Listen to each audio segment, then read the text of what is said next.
दोस्तों, मैं आज आपको रविवार व्रत की कथा सुनाऊंगा। उसे ध्यानपूर्वक सुनें। जो वक्त हमारी वीडियो को नए देख रहे हैं वो हमारे चैनल को सब्सक्राइब जरूर करें, बेल आइकन को जरूर दबाएं जिससे जो हमारी वीडियो आए वो आप तक जल्द पहुंचे। हमारे चैनल को सब्सक्राइब करें, वीडियो को लाइक करें और कमेंट में ओम सूर्याय नमः लिखना न भूलें। बोलो सूर्य भगवान की जय। रविवार व्रत कथा सभी मनोकामनाएं पूर्ण करने वाले और जीवन में सुख समृद्धि, धन संपत्ति और शत्रुओं से सुरक्षा हेतु सर्वश्रेष्ठ व्रत रविवार की कथा इस प्रकार है। प्राचीन काल में एक बुढ़िया रहती थी। वह नियमित रूप से रविवार का व्रत करती। रविवार के दिन सूर्योदय से पहले उठकर बुढ़िया स्नान आदि से निवृत्त होकर आंगन को गोबर से लीप कर स्वच्छ करती। उसके बाद स्वयं भगवान की पूजा करते हुए रविवार व्रत कथा सुनकर सूर्य भगवान को भोग लगाकर दिन में एक समय भोजन करते। सूर्य भगवान की अनुकंपा से बुढ़िया को किसी प्रकार की चिंता व कष्ट नहीं था। धीरे धीरे उसका घर धन धान से भर रहा था। उस बुढ़िया को सुखी होते देख उसकी पड़ोसन उससे बुरी तरह जलने लगी। बुढ़िया ने कोई गाय नहीं पाल रखी थी, अतः वह अपनी पड़ोसन के आंगन में बंधी गाय का गोबर लाती थी। पड़ोसन ने कुछ सोचकर अपनी गाय को घर के भीतर बांध दिया। रविवार को गोबर न मिलने से बुढ़िया अपना आंगन नहीं लीप सकी। आंगन न लीप पाने के कारण उस बुढ़िया ने सूर्य भगवान को भोग नहीं लगाया और उस दिन स्वयं भी भोजन नहीं किया। सूर्यास्त होने पर बुढ़िया भूखी प्यासी सो गई। रात्रि में सूर्य भगवान ने उसे स्वप्न में दर्शन दिए और व्रत न करने तथा उन्हें भोग न लगाने का कारण पूछा। बुढ़िया ने बहुत ही करुण स्वर में पड़ोसन के द्वारा घर के अंदर गाय बांधने और गोबर न मिल पाने की बात कही। सूर्य भगवान ने अपनी अनन्य भक्त बुढ़िया की परेशानी का कारण जानकर उसके सब दुख दूर करते हुए कहा, हे माता, तुम प्रत्येक रविवार को मेरी पूजा और व्रत करती हो। मैं तुमसे अति प्रसन्न हूँ और तुम्हें ऐसी गाय प्रदान करता हूँ जो तुम्हारे घर आंगन को धन धान से भर देगी। तुम्हारी सभी मनोकामना पूरी होंगी। रविवार का व्रत करने वालों की मैं सभी इच्छाएं पूरी करता हूँ। मेरा व्रत करने व कथा सुनने से बांझ स्त्रियों को पुत्र की प्राप्ति होती है। स्वप्न में उस बुढ़िया को ऐसा वरदान देकर सूर्य भगवान अंतर्ध्यान हो गए। प्रातःकाल सूर्योदय से पूर्व उस बुढ़िया की आंख खुली तो वह अपने घर के आंगन में सुंदर गाय और बछड़े को देखकर हैरान हो गई। गाय को आंगन में बांधकर उसने जल्दी से उसे चारा लाकर खिलाया। पड़ोसन ने उस बुढ़िया के आंगन में बंधी सुंदर गाय और बछड़े को देखा तो वह उससे और अधिक जलने लगी। तभी गाय ने सोने का गोबर किया। गोबर को देखते ही पड़ोसन की आंखें फट गईं। पड़ोसन ने उस बुढ़िया को आसपास न पाकर तुरंत उस गोबर को उठाया और अपने घर ले गई तथा अपनी गाय का गोबर वहां रखाई। सोने के गोबर से पड़ोसन कुछ ही दिनों में धनवान हो गई। गाय प्रतिदिन सूर्योदय से पूर्व सोने का गोबर किया करती थी और बुढ़िया के उठने से पहले पड़ोसन उस गोबर को उठाकर ले जाती थी। बहुत दिनों तक बुढ़िया का सोने के गोबर के बारे में कुछ पता नहीं चला। बुढ़िया पहले की तरह हर रविवार को भगवान सूर्यदेव का व्रत करती रही और कथा सुनती रही। लेकिन सूर्य भगवान को जब पड़ोसन की चालाकी का पता चला तो उन्होंने तेज आंधी चलाई। आंधी का प्रकोप देखकर बुढ़िया ने गाय को घर के भीतर बांध दिया। सुबह उठकर बुढ़िया ने सोने का गोबर देखा। उसे बहुत आश्चर्य हुआ। उस दिन के बाद बुढ़िया गाय के घर में भीतर बांधने लगी। सोने के गोबर से बुढ़िया कुछ ही दिनों में बहुत धनी हो गई। उस बुढ़िया के धनी होने से पड़ोसन बुरी तरह जल भुनकर राख हो गई और उसने अपने पति को समझा बुझाकर उस नगर के राजा के पास भेज दिया। राजा को जब बुढ़िया के पास सोने के गोबर देने वाली गाय के बारे में पता चला तो उसने अपने सैनिक भेजकर बुढ़िया की गाय लाने का आदेश दिया। सैनिक उस बुढ़िया के घर पहुंचे। उस समय बुढ़िया सूर्य भगवान को भोग लगाकर स्वयं भोजन ग्रहण करने वाली थी। राजा के सैनिकों ने गाय और बछड़े को खोला और अपने साथ महल की ओर ले चले। बुढ़िया ने सैनिकों से गाय और उनके बछड़े को न ले जाने की प्रार्थना की। बहुत रोई चिल्लाई लेकिन राजा के सैनिक नहीं माने। गाय व बछड़े के चले जाने से बुढ़िया को बहुत दुख हुआ। उस दिन उसने कुछ नहीं खाया और सारी रात सूर्य भगवान से गाय व बछड़े को लौटाने के लिए प्रार्थना करती रही। सुंदर गाय को देखकर राजा बहुत खुश हुआ। सुबह जब राजा ने सोने का गोबर देखा तो उसके आश्चर्य का ठिकाना ना रहा। उधर सूर्य भगवान को भूखी प्यासी बुढ़िया को इस तरह प्रार्थना करते देख उस पर बहुत करुणा आई। उसी रात सूर्य भगवान ने राजा को स्वप्न में कहा, राजन, बुढ़िया की गाय व बछड़ा तुरंत लौटा दो, नहीं तो तुम पर विपत्तियों का पाट टूट पड़ेगा, तुम्हारा महल नष्ट हो जाएगा। सूर्य भगवान के स्वप्न से बुरी तरह भयभीत राजा ने प्रातः उठते ही गाय और बछड़ा बुढ़िया को लौटा दिया। राजा ने बहुत सा धन देकर बुढ़िया से अपनी गलती के लिए क्षमा मांगी।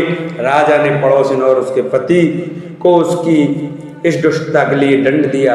फिर राजा ने पूरे राज्य में घोषणा कराई कि सभी स्त्री पुरुष रविवार का व्रत किया करें। रविवार का व्रत करने से सभी लोगों के घर धन धान्य से भर गए, चारों ओर खुशहाली छा गई, सभी लोगों के शारीरिक कष्ट दूर हो गए। राज्य में सभी स्त्री पुरुष सुखी जीवन यापन करने लगे। बोलो सूर्य भगवान की जय। व्रत व पूजा के समय सुने गणेश जी की प्रसिद्ध कथा, मिलेगा पुण्य लाभ। किसी भी पूजा, व्रत या कथा के दौरान गणेश जी की कथा सुनना आवश्यक होता है। विघ्नहर्ता गणेश अपने भक्तों की कठिनाई को दूर करते हैं और उन्हें मनवांछित फल प्रदान करते हैं। गणेश जी को बुद्धि, विवेक और धन का स्वामी कहा जाता है। गणेश जी की पूजा करने से घर में सुख शांति बनी रहती है। जीवन के सभी दुख दर्द दूर होने के साथ शुभता का आभास होता है। विघ्नहर्ता गणेश को बुद्धि, विवेक और धन का स्वामी कहा जाता है। हिंदू मान्यताओं के अनुसार गणेश जी की पूजा करने से घर में सुख शांति बनी रहती है और जीवन के सभी दुख दर्द दूर होने के साथ साथ शुभता का वास होता है। भगवान गणेश अपने भक्तों की जिंदगी में आई हुई विपदा को हमेशा के लिए दूर करते हैं और लंबे समय से रुके हुए शुभ कार्यों को संपन्न करते हैं।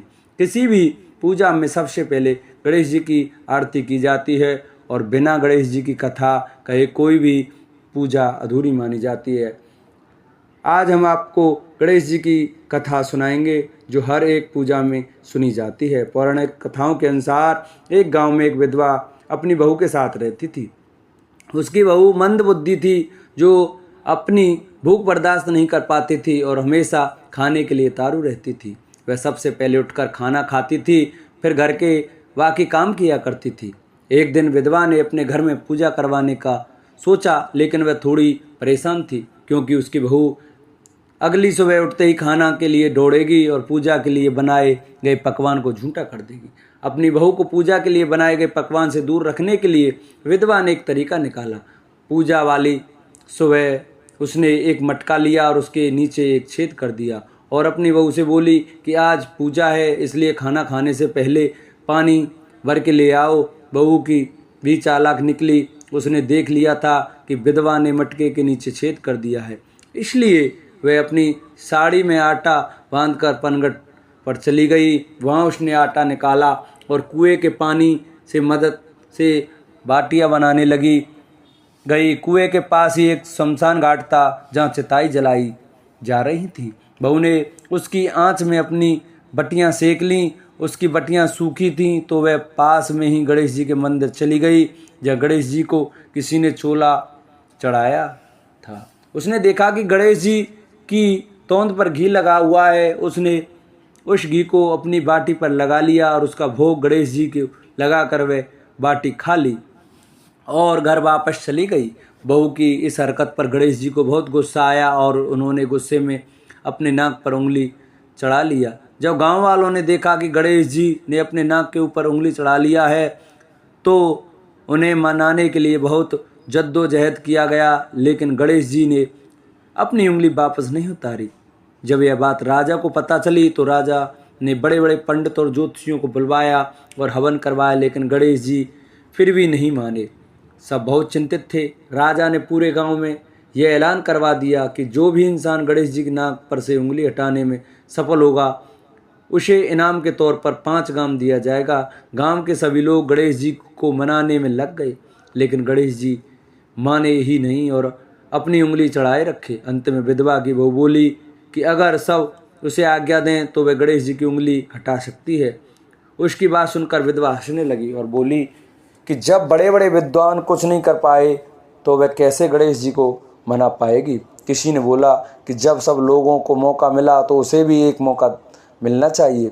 फिर सभी लोग बहू को एक मौका देने के लिए मान गए, लेकिन बहू ने एक शर्त रखी। उसने कहा कि उसके घर से लेकर मंदिर तक पर्दा बांधा जाए। सब लोगों ने सोचा कि इतना कुछ तो हो ही चुका है, तो पर्दा बांधने में क्या जाता है। बहू के कहे अनुसार उसके घर से लेकर मंदिर तक पर्दा लगाया गया। बहू ने अपना दिमाग लगाया और वह अपने पेटीकोट में मोगरी छिपाकर मंदिर चली गई। मंदिर जाकर उसने गणेश जी से बोला कि मैंने आपकी तोंद से जरा सा घी क्या लिया, आपने अपने नाक पर उंगली चढ़ा ली। अब आप पर से उंगली हटा रहे हो या दूं एक मोंगरी कि अभी आपके टुकड़े टुकड़े हो जाएंगे। बहू की ये चेतावनी सुनकर गणेश जी थोड़ा डर गए और उन्होंने सोचा कि यह तो पूरी पागल है, कहीं सच में यह मेरी मोंगरी न मार दे। गणेश जी ने बिना सोचे समझे अपनी नाक पर से उंगली हटा ली, जिसे देखकर गांव वासी खुश हो गए और बहू का जयकारा करने लगे। राजा के ऐलान के मुताबिक बहू को 5 गांव इनाम में दिए गए। यह कथा सुनकर लोग गणेश भगवान से यह मांगते हैं कि वह भी उस बहू की तरह सबकी बात मान जाएं और उनकी मनोकामना पूरी कर दें। बोलो गणेश भगवान की जय। जिन भक्तों को हमारी वीडियो अच्छी लगी हो वो हमारी वीडियो को ज़्यादा से ज़्यादा शेयर करें, चैनल को सब्सक्राइब करें, वीडियो को लाइक करें और कमेंट में श्री गणेशाय नमः लिखना न भूलें। बोलो गणेश भगवान की जय। बोलो गणपति महाराज की जय।